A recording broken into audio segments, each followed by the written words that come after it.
Assalamualaikum warahmatullahi wabarakatuh dan salam sejahtera. Yang dihormati Profesor Madya Dr. Muhammad Fazil Ahmad serta rakan-rakan pelajar yang saya kasihi sekalian. Hadirin yang dihormati, tujuan saya berdiri di sini hari ini adalah untuk berkongsi tentang satu perkara yang sangat dekat dengan diri kita sebagai pelajar, iaitu kegagalan dalam pelajaran. Kita semua pernah melalui saat kecewa apabila keputusan peperiksaan tidak seperti diharapkan. Ada yang hilang semangat, ada yang berasa lemah dan ada yang mula mempersoalkan kemampuan diri. Namun persoalannya, adakah satu kegagalan bermakna segala impian kita telah berakhir? Sebenarnya tidak. Kegagalan bukan penamat, tetapi satu permulaan yang penuh makna. Hadirin sekalian, pertama, kegagalan merupakan proses pembelajaran yang penting. Apabila kita gagal, kita belajar untuk menilai semula kesilapan, memperbaiki kelemahan dan berusaha dengan cara yang lebih baik.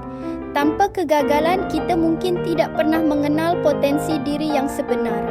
Kedua, kegagalan menjadikan kita lebih menghargai usaha. Setelah melalui saat sukar, barulah kita benar-benar merasai manisnya kejayaan. Kegagalan mendidik kita agar lebih rendah diri, lebih matang dan lebih kuat dalam menghadapi cabaran pada masa akan datang. Ketiga, kegagalan bukan penentu masa depan. Ramai pelajar berputus asa hanya kerana satu keputusan yang kurang baik. Sedangkan hakikatnya, setiap orang mempunyai perjalanan kejayaan yang berbeza. Sejarah membuktikan ramai tokoh yang berjaya bermula dengan kegagalan, tetapi mereka tidak berhenti berusaha. Inilah sikap yang perlu kita contohi.